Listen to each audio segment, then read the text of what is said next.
welcome back to the Time for Heroes podcast. On the podcast this time out, I've got Matt Conner, the frontman of False Futures, a London-based band that has released all their new music this year, starting in March, right up until September. Released a string of singles, so we're going to talk about that, but before that we're going to get right back to the start. What was life like for a young Matt growing up? Where did you grow up? I grew up in the countryside, mate, near Hull. Yeah. Say that again, Hull? Yeah. Right. East Yorkshire. My family lived like 20 minutes out of the town. And it was just pretty standard, mate, pretty standard.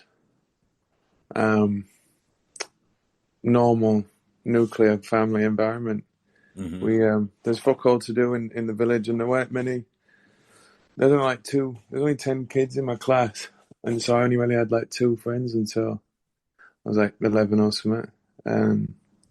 So fuck all to do, really, man. But my cousin lived over the road, and he was a guitar player, and I used to hang out with him quite a lot. And he'd just sit like playing, and I'd sit listening to him for hours. And then I guess,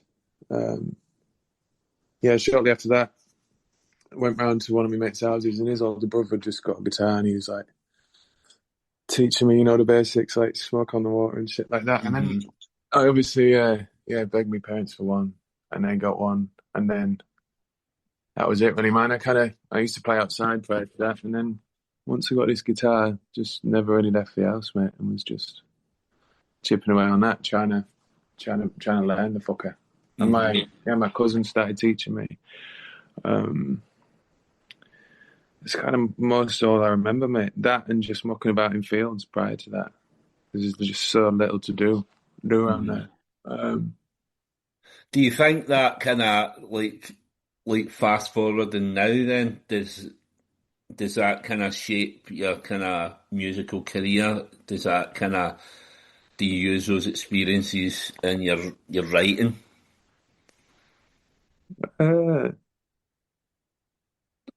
Yeah, I guess it must do, mate, to an extent. Must do. I mean,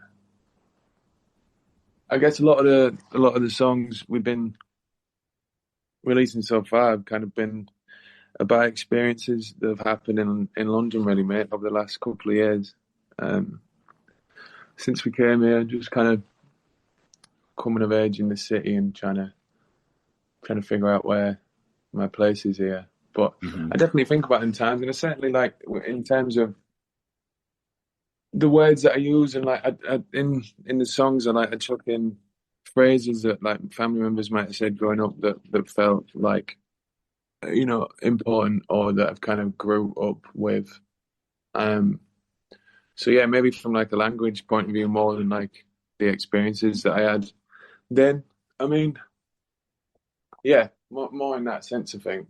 It's quite important, and like a decision to kind of never use words that I don't use in my day-to-day life, and also kind of maybe chuck in some more like niche phrases or terminology that even people in London aren't really familiar with. But yeah, that's the sort of thing that, like, keeping your roots like that, it'll make you stand out as well.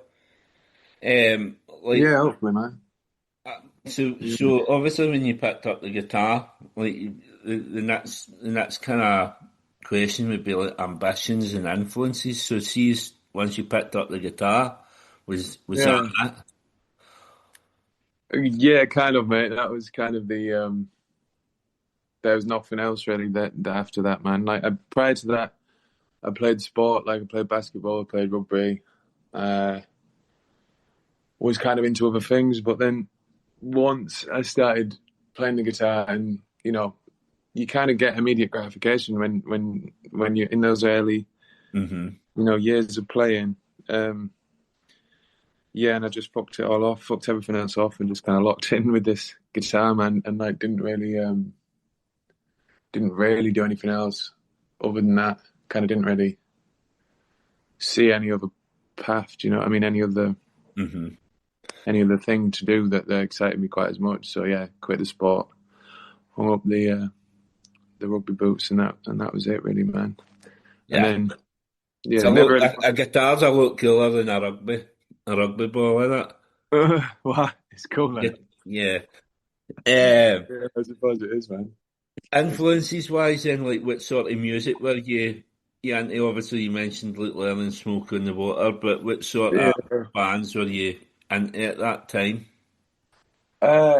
When I first started Yeah, playing, um, well, I think my teacher, I say he was like a teacher. It was quite informal, really, man. But he'd like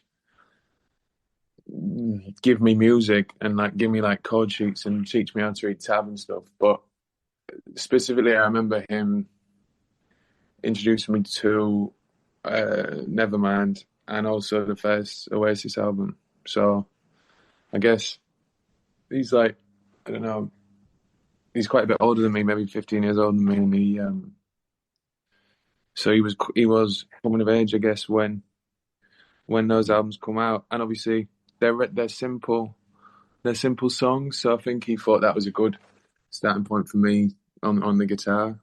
Um, but yeah, those two albums specifically were like really important. And then as I was kind of progressing on the guitar, I kind of asked him if he'd teach me how to play lead guitar because I'd only been doing chords and that up until that point.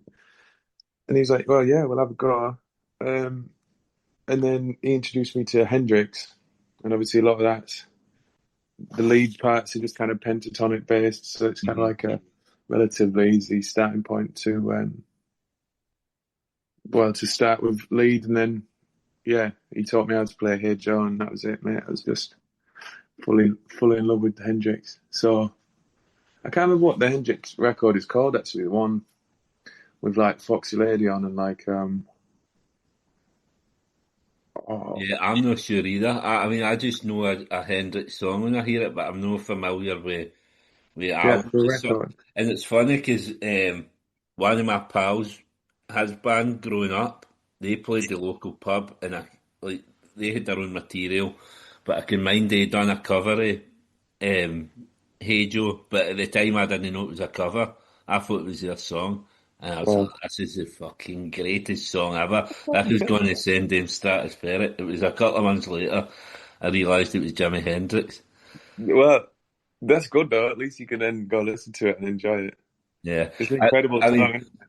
another time his big brother was right into Teenage Fan Club, and he Yeah. spent a weekend at his brother's house, rattling some amount of magic mushrooms.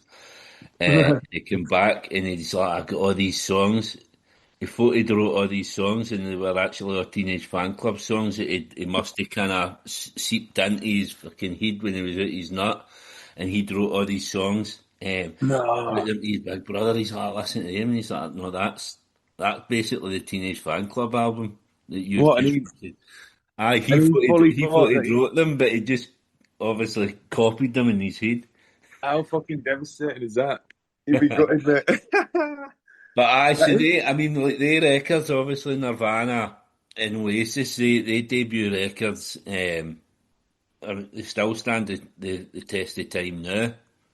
So Yeah. to Yeah. have They to do. have them as the kind of blueprint growing up must be so helpful. I think the same way as now you hear a lot of the Strokes and the Arctic Monkeys and the Aye. Libertines. So like kind of like growing up in Hull then and kind of well, just outside of Hull, you had that kind of Yorkshire scene going on. Arctic Yeah, mate. Monkeys, the Paddingtons were for Hull, you had the Yeah. Yeah. Cats Yeah. in Wakefield.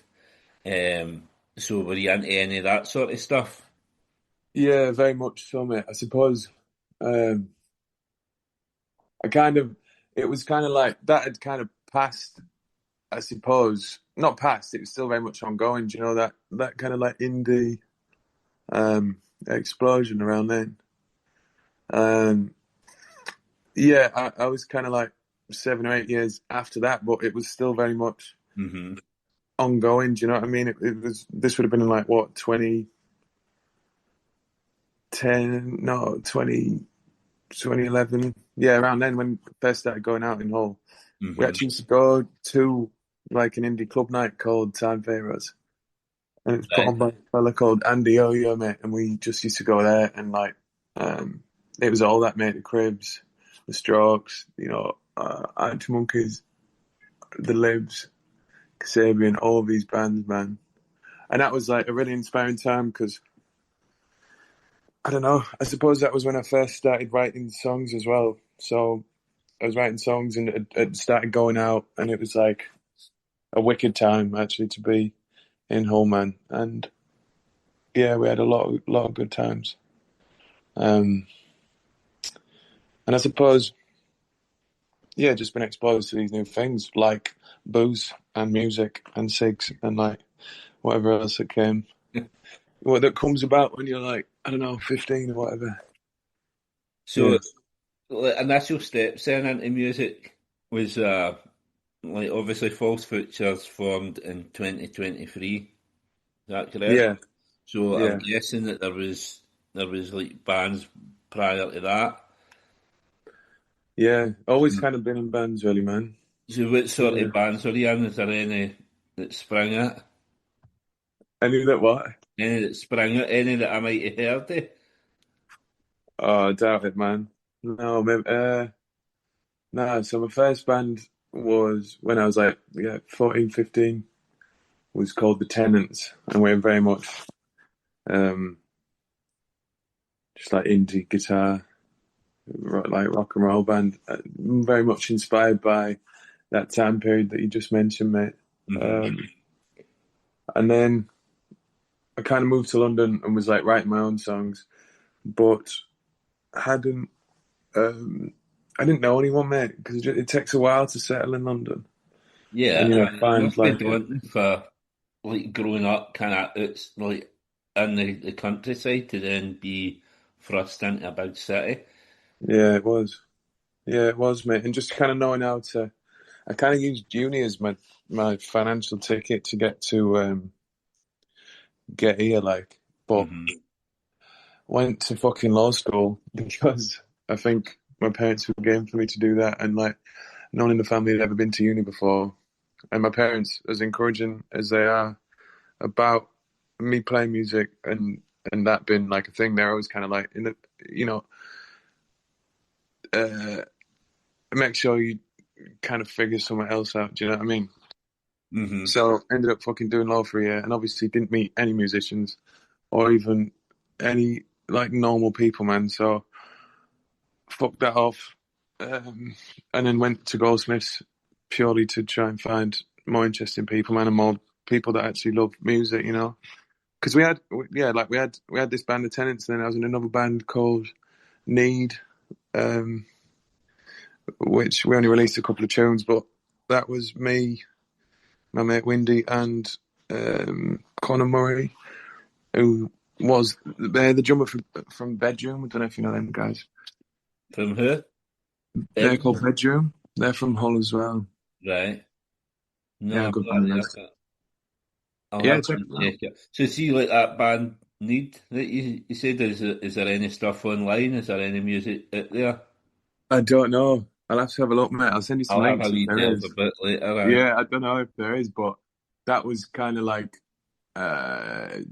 quite a lot heavier than the initial indie band. Hmm. But yeah, come here. Went to Goldsmiths, mate. Met a fella called Ned, who is the singer of a band called Legs. If you heard of them, mate, they just dropped their first album. I'm pretty sure I've heard them. Aye. Yeah, they're great, mate. But yeah, still very good friends with them boys now. But him and I started this band, the Apple Boughs, and we didn't actually release anything, man. But and then following on from that, joined a group with a fella called Sam Winters, called Truman Dinosaur. Hmm. You might have heard of them, mate. Maybe like this is maybe 4 years ago now, 5 years ago. Um, and he's doing a project now called TV for Cats, who Right. are quality. If you want to check them out, mate. And then I think I got an email about them as well, maybe. Yeah, maybe, man. Yeah. They're playing loads of gigs, and they're a quality band. We played them not too long ago, and like Sam was our first drummer, the singer of that group. Hmm. Basically, I was guitar player in Truman for him, and that was very much like his songwriting project. And then that obviously fizzled out, and then I decided to, start my own project, which is now False Futures. And he ended up playing drums for us for a little bit before we met our current drummer. But yeah, been in plenty of bands, man, but never, not since the first band. I ain't been in one where I had, like full uh, writing, Hmm. freedom, which was quite important, mate, because I started writing all the songs before I had a band. Started writing them and recording them, and then kind of made the band afterwards, I guess. So then getting on to False Futures then, who's in the band? How did you meet all of them? So Isaac was the first fella to like commit to the project. I just kind of sent him a couple of demos or whatever, and he was like, "Oh yeah, I'll get in on that." I met him working in birthdays, which is or was rather just a bar that in Dalston. So I met him there. He'd literally just moved to London, and walked in the door, and we become friends. Um, and then years passed. We didn't collaborate in any capacity, and then he joined the band. Jamie, I just met. I can't even remember how we met. I swear we met just drinking or at a gig one night. Um, he plays guitar with us, and then Jamie Dean, our drummer, he's actually from home, but I never knew him when we lived there. Right. He's a bit older and like in like different friendship groups, I guess. But yeah, I never knew him, and then I just messaged a couple of friends when I knew that Sam, our initial drummer, was starting his own project and didn't really have time to commit to this one. Just messaged a couple of friends, and then George Sullivan from the band Talk Show. Don't know if you heard of them guys. No. Yeah, they're quality, man. I've known him for years as well, since I kind of first arrived here. But he was like, "Oh, I know this fella Jamie who was looking to join a band." So I just hit him up and twisted his arm, and he joined. Because he's doing like a lot of session stuff and whatever at the time. But I managed to coerce him into the group, and now he plays with us. So you've mentioned a lot of other bands. I mean, some I've had a few bands for London and round about the last few months maybe. I've had I had Louis Hillier for Another Day. Um, I've had Bulk there for Chelmsford, and I had Okay. Soaked, I think, there for Chelmsford as well. All kind of part of that London scene.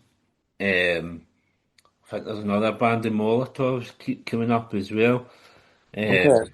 So there's obviously quite a lot going on there. Lock-in as well there for East End, I think. So so I've had all of them, but obviously you've not mentioned them. So there must be so much going on. Obviously it's a big, massive city. There must be so much Yeah. going on. Whereabouts are you gigging predominantly in London? Yeah, there really are so many bands, mate. It's a bit mental. Um, where are we gigging? Wherever, mate. Anywhere that'll have us. We played most recently at where was it? This venue, Paper Dress Vintage in Dalston. Yeah, I've heard of that. Oh, That comes up quite a bit. oh, it's quality, man. Yeah, it's one of our favourite places to play. Yeah, it's maybe our second or third time we played, but the sound is amazing, man.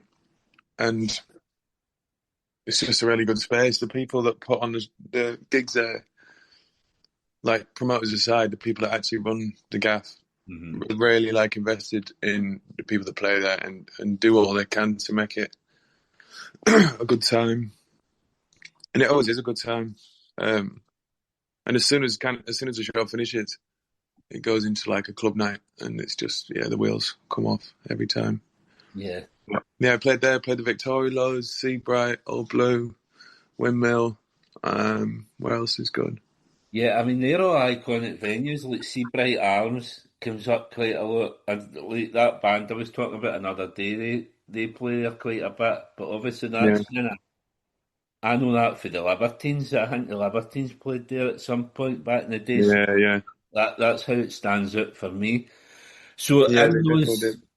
in those like early years when you formed in 2023, was it just then gigs and SoundCloud that you're kind of focused on? Yeah, pretty much, mate. I was like really keen to just put off releasing for as long as possible. I think, um, yeah, we're just playing as much as possible in the town and like sharing around this link of demos, and then I don't know, the gigs started getting busier, I guess, and um, the it was a bit weird, like like when people would be like, "Oh, I'd come up after your show and be like, oh, sick, I love the set. Where can I listen to you? Is you on Spotify?" And it's like, no. And then you say that fucking 100 times, and then you're still not on SoundCloud. And like, I don't know, 15 Yeah. months past or whatever, it starts to get a bit daft. So we kind of had to release, I think, man, just to stop those conversations happening. Is the Yeah. SoundCloud stuff still there? I've not had a look yet. Nah, mate, I took it down actually when we started releasing, just because a couple of them songs have gone in the bin, and a couple of them, I guess, we've released now properly, like the actual recording. So I don't think, yeah, maybe it'd be nice to put it back out though, so people could listen to like the home demos or whatever. Yeah, I mean, I'm fascinated with that, like listening to like different versions of songs and see how it's progressed. I love doing that as well. Funnily enough, it's that weird thing as well. Uh, I know a lot of people always say this, but the demo versions are always the one for me. No matter how shite they're recorded or like how hmm thrown together they are, whether it's just like a fucking voice note or whatever, there's always something special about them. But yeah, that's something I'd love to do one day, man. Like after we've got a couple of records out, do like a big deep dive for anyone that cares. to Yeah. Well, I mean, I just joined the Snuts Patreon. They've got that Patreon page. Yeah, They put all sorts of stuff up, but they've got a bit with all demos. And like, there's one that they released the other day, and it's like, um, one of the songs off their latest album. It's like the chorus of that, but this is like 7 years ago, and it's like an mad. entirely different song, entirely different verses, and then this chorus on it. So like it's amazing to see how it's evolved into like the Yeah. closer on their album, like 6 years down the line. So people would be interested in that. Aye, perhaps we should maybe we should set up a Patreon. I would love to do that, man. Yeah, it'd be nice. Be nice to do that. I'm gonna start writing down all the bands that you name dropping, mate, so I can listen to them. Yeah, I'll give you a wee text or something at the end. That's what I'll do with that. Yeah, So yeah, I so 2023 band formed, and as you say, SoundCloud and gigging and all that, and then we yeah, got to kind of this year, and you start releasing music. So finally. um, for the listeners, maybe just describe your sound, like the for them that just want to listen for the first time. How would you describe um, The sound. all shooters? Uh yeah, it's hard to do that, isn't it? I think the uh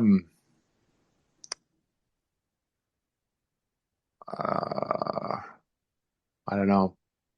I don't know. The kind of framework for this period of writing was to one just kind of draw from English bands and make it sound as English as possible. Obviously, that's quite a loose hmm I get framework. that. What's that, mate? I get that for listening to all these releases. I get that the English sound. Yeah, mate. And I think there's a lot. there's a lot of bands that don't do that, and that's cool. But that's what I wanted to do with this band.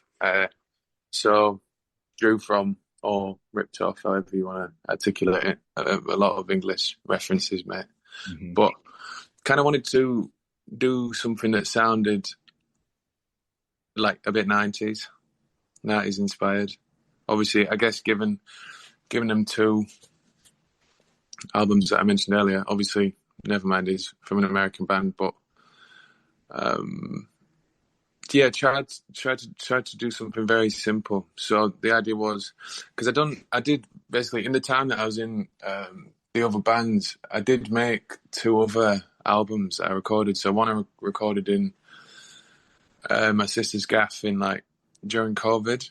Mm-hmm. I had 3 months off and I was getting paid, so I just dragged all my gear there and then made these 17 songs. But kind of come to finish it after this 3 months and was like, fuck, this is not where I want to start the journey. You know, there was synths and it was all like synths and drum loops and drum machines. And yeah, I kind of finished it and was like, I don't know, for one, how we'd go about playing this. We need 8 people. And Yeah. kind of didn't want to start the journey there and realised it wasn't really to my taste. But I think I didn't put a lot of thought into it. I just went there and was making songs. Do you know what I mean? I had a synth first, so I was chucking out and everything, and it wasn't really very considered. So yeah, fucked that off, and then made another album after that. I say album, I mean they were just collections of 15 songs, whatever. Yeah, made another one. Didn't really feel like that was. I was still kind of learning with the production. So, yeah, and because I didn't have bandmates or a lot of spare cash, just took to kind of recording myself. But yeah, the second attempt kind of sounded like shit, and so started again. And the idea was to make it sound English, just the 4 elements, man: 2 guitars, bass, drums, and singing, and try and make it as rudimentary as possible, and also make the songs simple and not about nothing too confusing, or conceptual, just about, growing up in London and having a good time and kind of thinking about concepts that are universally understood, like getting pissed or falling in love or, fear of dying. The best way to connect with a fan base in it, because everybody gets through those emotions and those feelings, so it's so easy to connect with that sort of stuff. I mean, in the press release that I received, obviously that there was mentions of Television, Pavement, Matt DeMarco. I'm not really familiar with Pavement. I got the Television vibes a wee bit as well. You did? But I mean, as some of the bands that I touched on previous, I don't know if it's the Northern Voice. I got a bit of the Cribs for that. Yeah. Maybe musical style as well. See for the second album. Can't remember the name of the second album now. The one with Hey Scenesters and yeah. It's the slower songs on that. Some of your songs have got a bit of that vibe to it, and then obviously your latest single, Under the Same Sun, and the B side, the Flicking the Excuse. Yeah. Sounds like the lyrics and the way you use your lyrics and all that sounds early Arctic Monkeys or Alex Turner solo.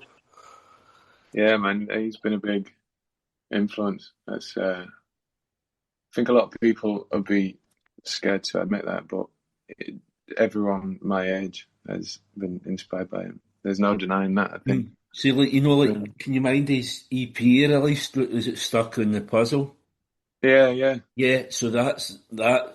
When I was listening the other day, I had to double check it wasn't that. It sounded like the same vibe the Yeah, I'll same check that. intelligent lyrics. Like, because you mentioned earlier how you were trying to keep it simple and all that, but I thought the lyrics were so intricate and so kind of thought out. Oh, thanks, man. Yeah, I do spend a lot of time with lyrics. Well, usually, sometimes it comes in one sweep, mate. Like the Fire Movement, the first track that we put out, that just come in like 20 minutes, just bashed it out and didn't and like tried to change it or tried to think about it more and then just kept arriving at like at nothing, you know. But Hmm. yeah, I do spend a hell of a lot of time on the words, man. Oh, not a lot of time on them, more a lot of time considering what a tune should be about, you know. And Hmm. um, yeah, that's really kind and lovely to hear, man. Thank you. Yeah, and obviously the video as well for Under the Same Sun. That was Yeah, I don't know what you feel about the video, but that was like watching like a short movie. It was yeah. really well done, really well shot. So how did the idea for that come about? Thank you, man. It's how did it come about? Me and my girlfriend and dog, we went camping to Dungeness. Have you ever been there, mate? No, where's that? Is that up north as well? Nah, I don't really know where it is to be honest. Nah, it's definitely down south somewhere. Okay. But it's this weird, just really odd little like village, mate, where all these they're like maybe I don't know 200 houses Hmm. or like shacks, and some of them are built out of old trains, or like some of them are built out of just like fucking wood, and they're like fully shacks, but people live there, and they kind of dotted around the landscape next to this massive power station. Um, and anyhow, Shal had been there before because she she takes photos, man. She's a photographer and she assists other photographers, and we went camping here, and she's like, "We've got to go see this place." And then so we rock up there and immediately was just blown away by how it looks and uh, thought we have to do something here. And obviously we knew we had that Under the Same Song recorded and it was getting mixed at that time. This was like last September. Hmm. And we just kind of sat on the beach, mate, and was chatting about what the video could be and like and whatever else. And then it kind of derailed the whole holiday really. So all of a sudden we're meant to be going there to chill out, and then we were just fucking working, mate, cooking up this idea for this video, and then yeah, spent a while. I mean, she kind of she directed it, so Right. she's responsible for how it looks, I suppose, man, more than anyone. Alongside this other guy called Angad, who is quality. But yeah, it was our little mission, and it does feel like a short film, man. I guess that was the intention, and kind of like the story of these two boys meeting up and like kind of getting up to mischief, and then like the older boy kind of Hmm. leading the steering the younger kid in the right direction. It was yeah, it was a lot of fun, man. I don't know how long. I don't know when we'll be able to execute something on that level again. Yeah. Because Well, that's it. You set a high bar with that, man, I know, fuck. but I know it is a brilliant watch. It's I mean, there's no. I don't watch a lot of music videos these days. They're no as big as they used to be, but that one just kind of caught my attention straight away. Yeah, man. I mean, yeah, I don't. It's funny, isn't it? Like, it's interesting to think what value they even hold nowadays. Mm. Uh, However, because yeah, we could have done something just like cheap on the fly in London, or something that didn't require. Because we were working on it for like 6 weeks in the lead up, mate, and I kind of spent every last fucking penny on making it. And in hindsight, yeah, you do ask the question like, what is the point of music videos nowadays? But I do think it helps the weight of the release, like the single. I feel like it gives Yeah, it. it definitely works in time with the music. It kind of it seems now that like after watching it and hearing the song, you couldn't have one with the other. No, I would But agree, it's man. Yeah, thank you. like thinking back, there's two music videos that spring to mind for me. Like I can mind Green Day, see "Wake Me Up When September Ends." I can mind seeing that for the first time. I Yeah, think yeah. I think I was in an all nighter. And it was like 10 in the morning or something that came on the telly, and like I couldn't understand what was going on because again that was like a film. It takes so Yeah, long yeah. for the music to come in. So that one kind of sticks it, and I probably remember that, my man. all-time favourite music video is Richard Ashcroft. I don't know if you've seen it, A Song for Lovers. Uh, No, but I'll definitely watch it, mate. and nothing happens in that. Again, he's like in a hotel room. Uh, Yeah. and he's just in a hotel room himself, and obviously the song's playing, and he's pottering about his hotel room, and he goes to the toilet. He goes and has a piss, and somebody taps the door, and he doesn't hear it because he's doing a piss, and then like nothing happens. But then you're kind of left thinking, right, who was at the door? What was going on? Why did he not hear it?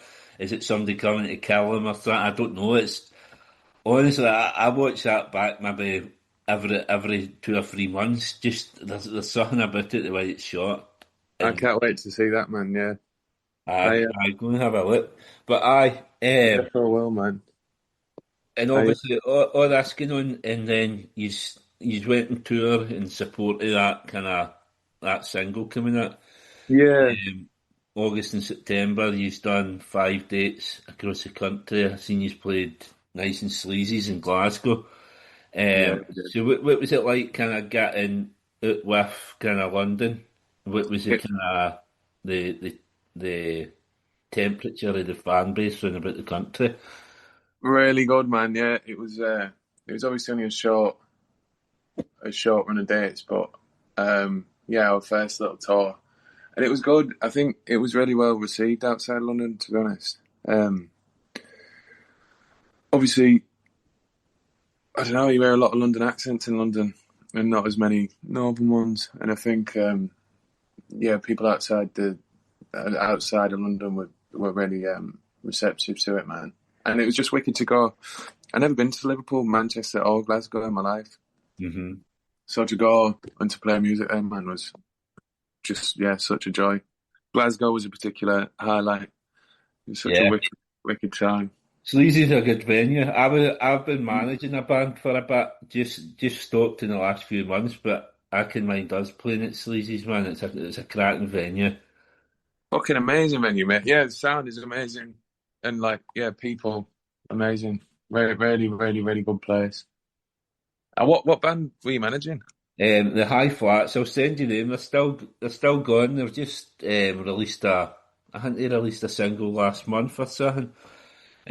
Just a wee boy from my work, and it was just starting out. And obviously with the podcast and the connections I've got in the podcast, I says, look, I can help you. Um, so I managed them for about a year. Got them some Yeah. good gigs. Played King Tut's twice. Yeah. Um, but it's kind of the hard thing is trying to break out your city. So we play Glasgow all the time, but like trying to get out to Edinburgh and further down south, that's the tricky thing. And trying to get a full band to come out as well is Yeah, mate. a nightmare. It is hard. Well, mate, you'll have to put us in touch with them, and that we'd have them any time. We can put them up down here. Oh, that'd be brilliant. I'd be interested in that, I would imagine. What are they called Uh, again, mate? The High Flats, the High Flats, yeah. and they're Glasgow based. Yeah. Are you Glasgow based? Yeah, well, just outside. I'm in Motherwell, which is just outside. It's like 7 or 8 miles from Glasgow. So Glasgow's where Glasgow's where I go to all my gigs. Hmm. Edinburgh's a bit more poncy for me. So Yeah, and I heard the scene's not as good there as Glasgow. I no, definitely never know. Glasgow's always had the music scene. So I was gutted. Obviously, I went to see Oasis last month. It's the first time I've seen a gig in Edinburgh. Really? First time I've been to Edinburgh for a gig, but it was probably the greatest gig in my life. Or So was it really? Yeah, A lot of people have said that, mate. Yeah, I didn't know if it was gonna. I didn't know if anyone, because it was so fucking expensive. I didn't know if anyone was gonna feel like they got their money's worth, but it sounds like everyone did. yeah. Everyone's happy. The happiest place I've ever been in my life. That's how I describe it. Everywhere you looked, everybody was smiling. I seen the Stone Roses in Manchester in their first kind of comeback as well, and that was Yeah, really good. But Oasis kind of blew that out of the water. yeah, mate. A couple of people have said it was one of the best gigs of their life to me, if not the best gig of their life. But I mean, I was like gutted that I only heard of you in the last couple of weeks because I would really like to see you in Glasgow. So fingers crossed that he's doing Oh, mate. a tour at some point. Aye, it'd been lovely to meet you. We're definitely gonna. We're kind of planning another tour, hopefully for the end of the year, maybe early next year. So we'll definitely come back, mate. We'd love to. Hmm. Well, because that leads me into kind of what's coming up next. Is going to be any more music, or will that be left to 2026 or whatever?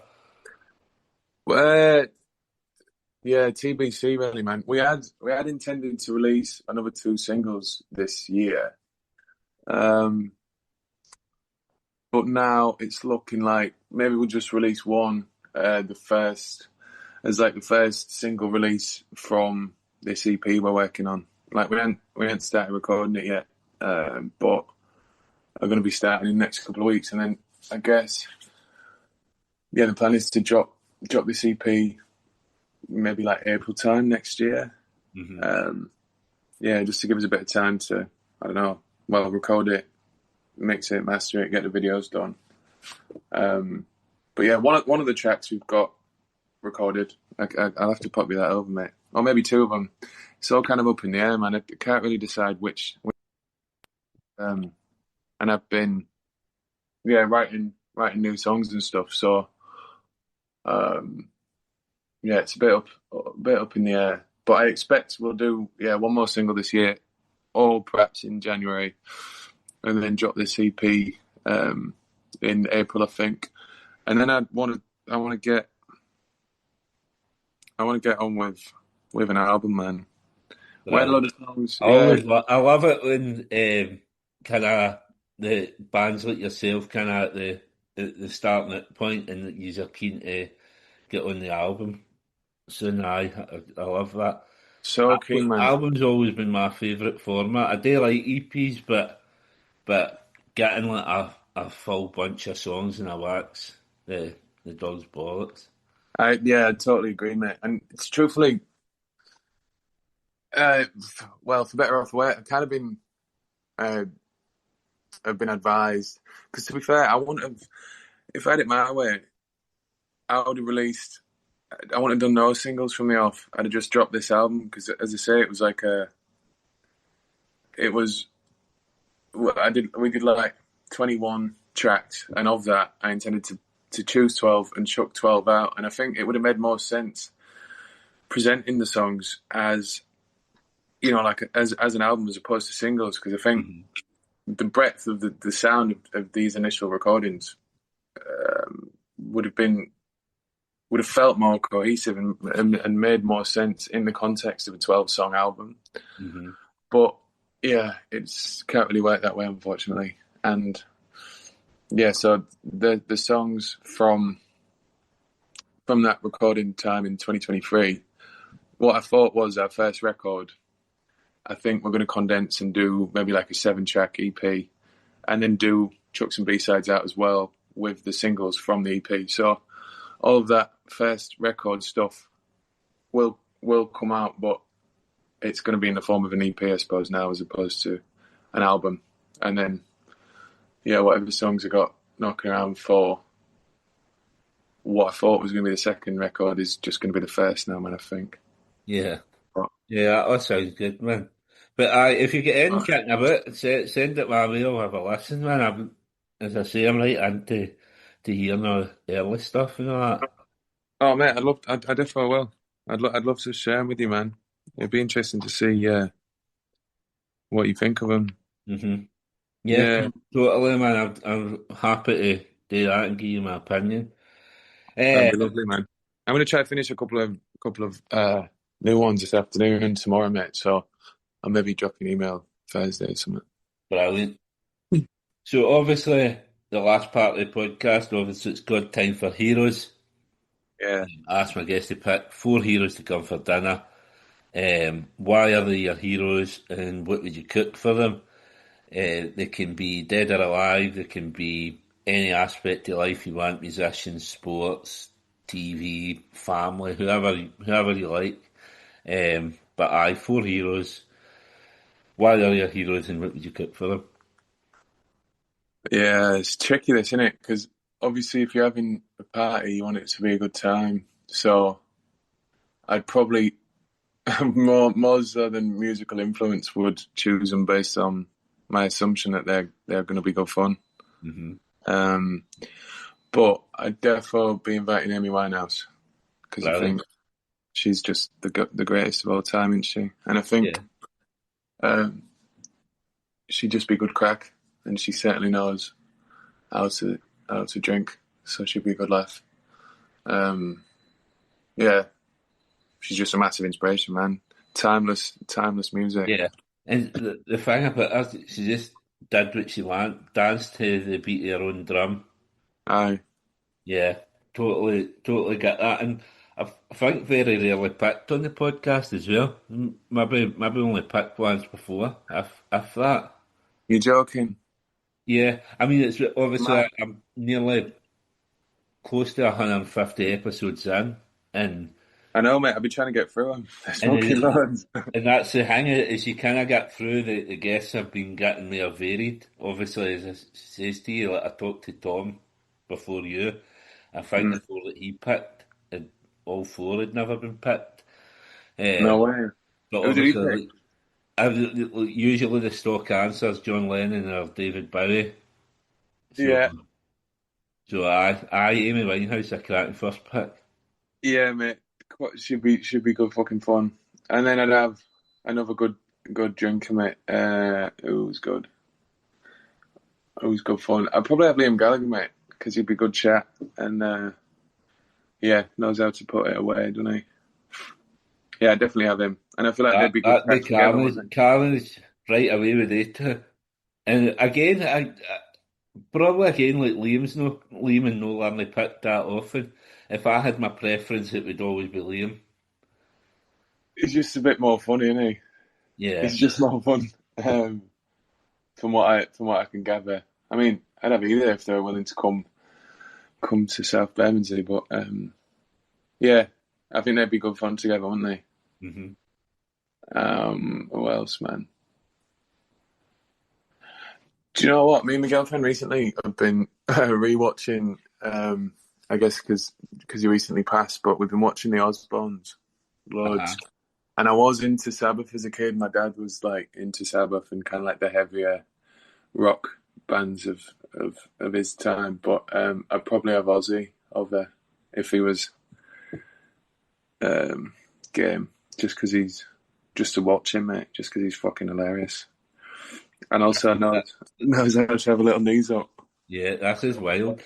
Um, like see that the last show, like, and I then haven't watched it though. him passing so soon after that. Like, do Yeah. you think he was aware that his time was coming to an end? When it seems so kind of so quick for that last show. Yeah, it's a bit spooky, isn't it, man? Or maybe like, yeah, I don't know. Maybe that was his last offering. Do you know what I mean? And that once he'd done that, he felt like he completed it, mate, and it was time Yeah. to fuck off. Like, but yeah, have you watched the gig? No, what is it available online or that? I don't know. Yeah, my mate said he watched it, but he's got one of them dodgy fire sticks. Right. Oh, I'll have a wee look. I'll get one of them. Everybody's got dodgy fire sticks these days. I fucking do. I need to get one. Who else? Well, it kind of feels wrong not to have one of the Beatles there, doesn't it? But I won't say any of the Beatles, though. Would love for any of them should be there. Here, it's your picks. You can pick whoever you like. If you want a Beatle, have a Beatle. I'm not Nah, putting any pressure on you. they get invited out too much. Musical hero. Why don't we have Jamie Hince from the Kills? Right. I love the Kills, man. That are you into them? That album I can Midnight mind it Blue? back the day. Who was it? It was him and a bird, but it was the lassie's name. Aye, Alison Mosshart. Yeah, that's that. Yeah, yeah. Yeah. Either of them, mate, actually. I'd love to have a knees up with either of them. Their quality that Midnight Boom album is definitely one of my favourite albums of all time. Right, I love you it. can have both of them, and then that's another female for bit of company for Amy. But that sounds like a heavy fucking booze session. Yeah, mate. I don't know if there'd be much food had. Would they? It'd just be fags and lagers, I think. I'm not Yeah, much of a cook anyhow, mate. So, yeah, there'd be some mad chats at that table, wouldn't they? yeah, that it does, and that sounds amazing. Sometimes people pick like four people, and you think I don't know how they would all work together. But Yeah, with these guests, man, I could see them all kind of. That would click. yeah, I can see it as well. If only, mate. If only. But Maybe the next I one. mean, so it's been a cracking chat with yourself. Really looking forward to what comes next. Really looking forward to seeing you live somewhere in All right, man. the next few months or into next year when the EP comes out. But it's been an absolute pleasure. I'll post all your links and all that for other people Oh, thank you, man. to come and check you out. No, pleasure's mine, mate. Thank you for chatting to me, mate. And we'll definitely get up to see you as soon as we can. Brilliant. But all the best for what comes next, and I'll be keeping my eye out for you. And to you, man. Thank you, man. Cool. I hope you all enjoyed this episode of Time for Heroes podcast. If you would like to get in touch, the best way is on the Facebook page, Time for Heroes podcast, or on Instagram at Time for Heroes podcast, or Twitter at Time for Heroes P1, or drop me an email at timeforheroespod@gmail.com. You'll find Time for Heroes on all podcast platforms, including Spotify, Apple, Google, and Amazon. Please leave a review where you can, share with others, and more importantly, enjoy.